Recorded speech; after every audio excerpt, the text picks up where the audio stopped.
welcome back to my channel.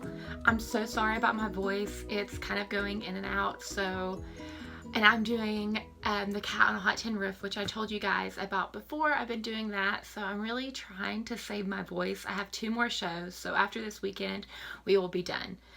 But for today's video, I really just wanted to sit down with you and be very real and honest with you. I don't have any makeup on today. I've woke up around 8 o'clock this morning and I've just been kind of sitting around all day, lounging around. So I was thinking, what kind of video can I do today? Because I just hadn't got to make one in a few weeks. And last night I woke up in the middle of the night and I was having quite a bit of anxiety. And I don't really know why, because I had a really great night. I got to see some friends that I hadn't got to see in a while, and it was a really great night. But I woke up in the middle of the night and I was having terrible anxiety. I don't know if I had a bad dream to trigger it. I'm not really sure what the cause was. So I was thinking about that, and I was thinking, maybe I should do a video and tell everybody about kind of like my experience with anxiety as a whole, kind of from start to finish. And I'm going to try to make this really short because I could go on and talk about this forever, but I just don't want you guys to have to sit through hearing me talk through all that. But anyway, so let's go ahead and jump into the video, and I'm so sorry about my face. So let's go ahead and get started. Okay guys, so I've had anxiety for quite a long time actually. I've had it from a very young age, but when I was having everything going on, I wasn't really sure what it was. I didn't realize that it was anxiety. I just knew that I was probably about 8 or 9 years old, and I would just be sitting in class or just somewhere that I really wasn't in any kind.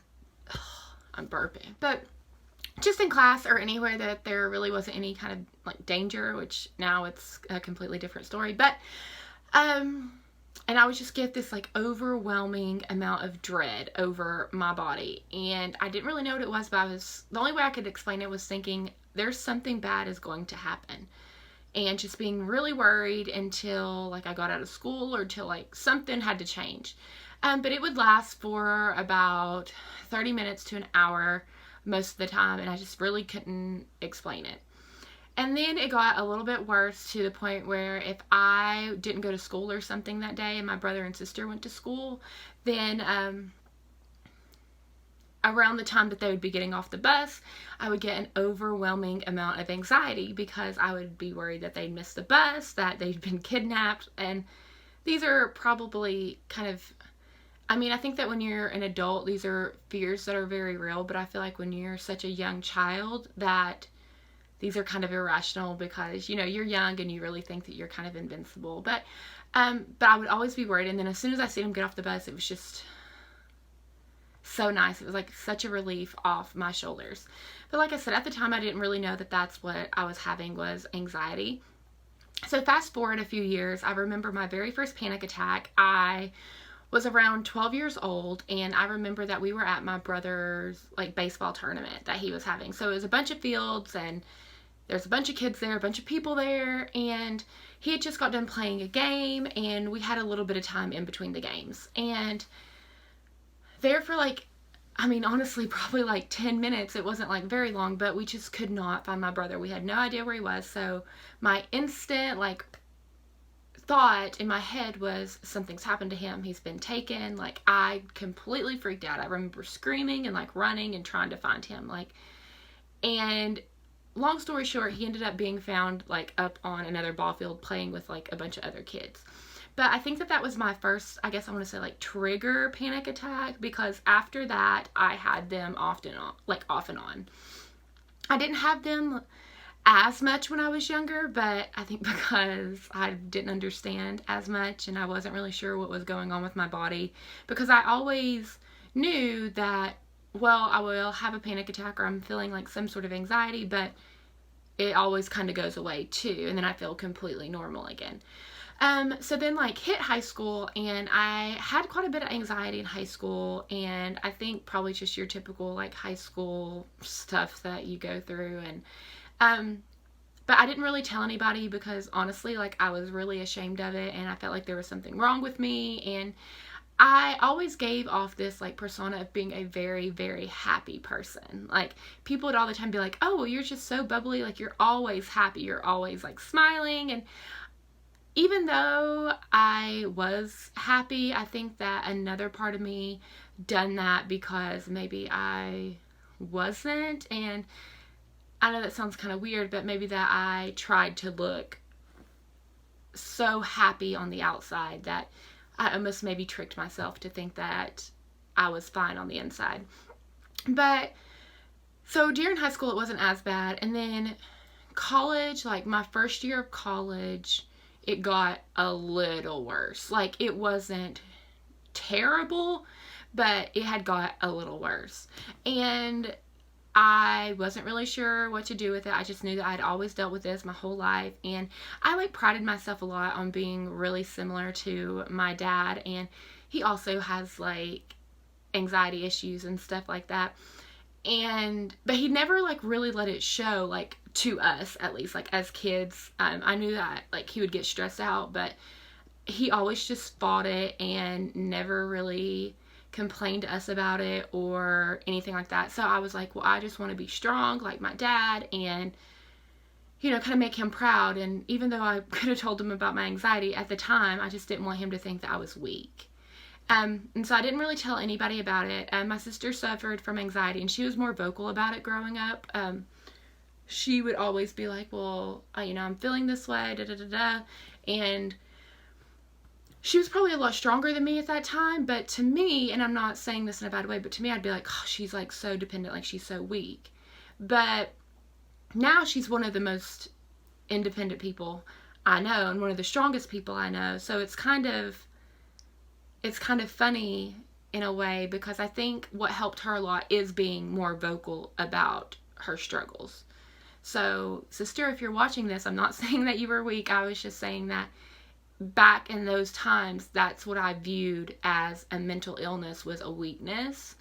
And seeing you be more open about it and all that, to me, I was like, I don't know how to explain it. Just thinking, okay, well, I'm going to be stronger than that.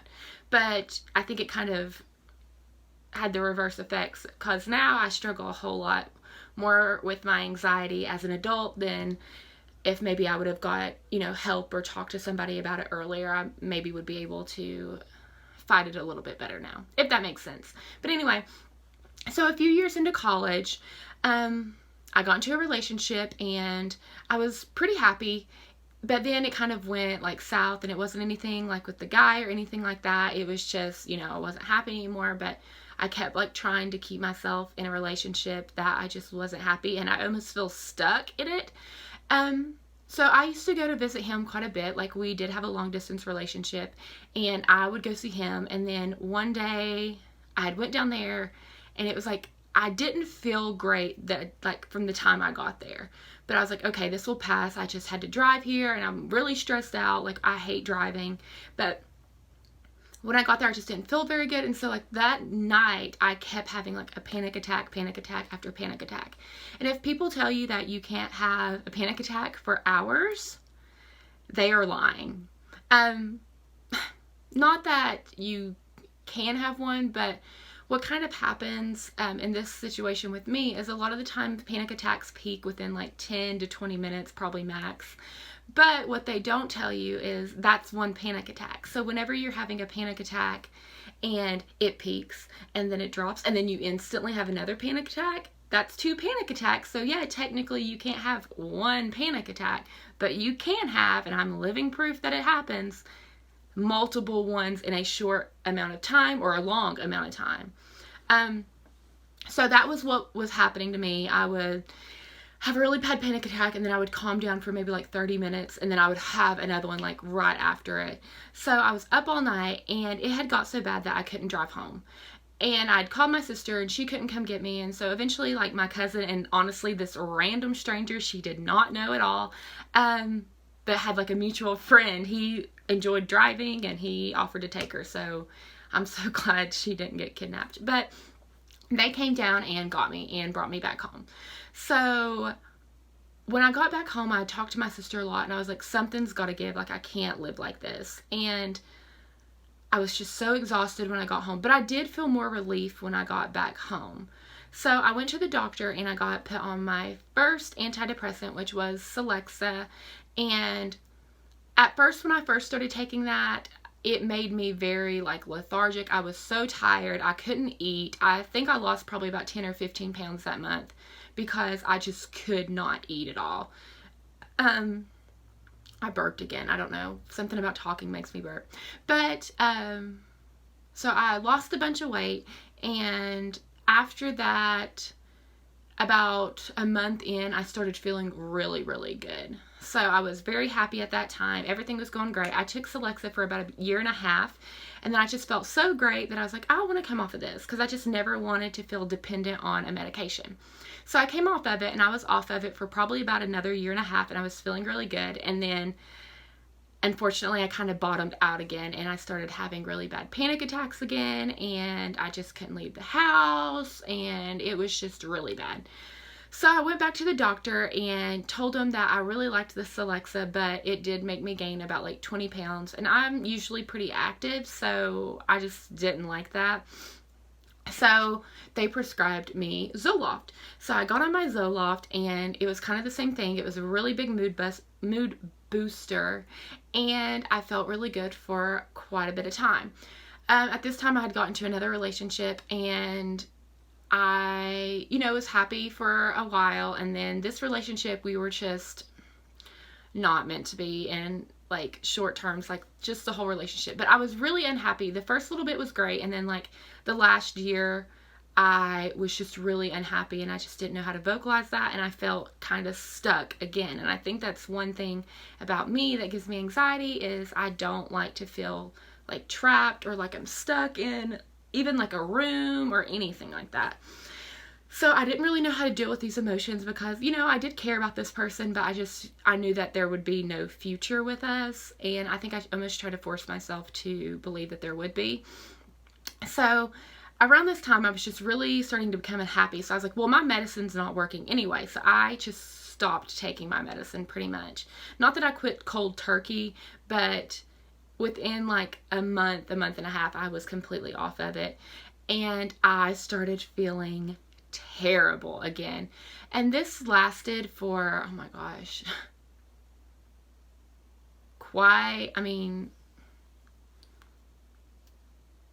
at least 8 months, where it was so difficult for me to leave my house.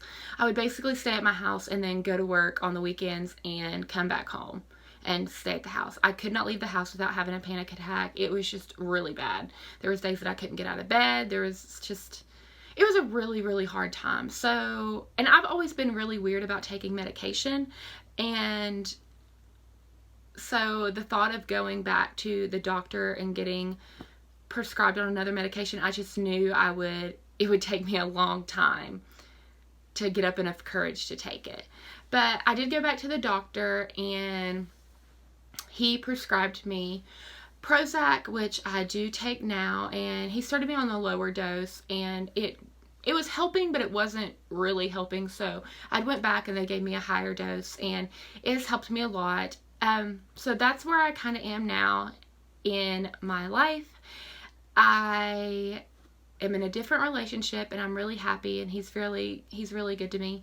So I don't know if my relationships kind of have to deal with where I am in my depression and anxiety phase. I don't think my OCD or my panic disorder or anxiety will really ever go away. You just kind of learn how to cope with it.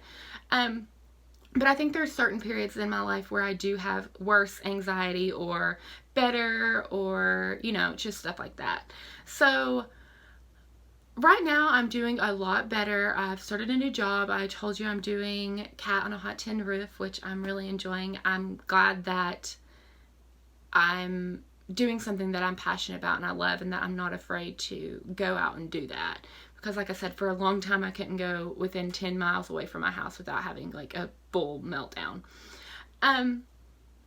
But it doesn't mean at all that I am over it. And the reason I make these videos is because I feel like a lot of times people can talk about where they struggled from, you know, a past, I guess, point of view and tell you, you know, I'm better now, so hear me. But I want you guys to see like a journey with me of hopefully, I don't want to say getting better, but starting to cope better with anxiety. And like I told you before, people are all the time, I cannot believe that you have anxiety because you're just so personable and you're so outgoing. But I love people, and I think that I get my energy from people. So being around like others is just so helpful for me, because when I'm like recluse and by myself, it really is a harder struggle for me. And some people are the opposite. But I want you guys to kind of watch and see that, you know, just because you do struggle with a mental illness, anxiety, depression, OCD, whatever it may be, it doesn't have to like define who you are.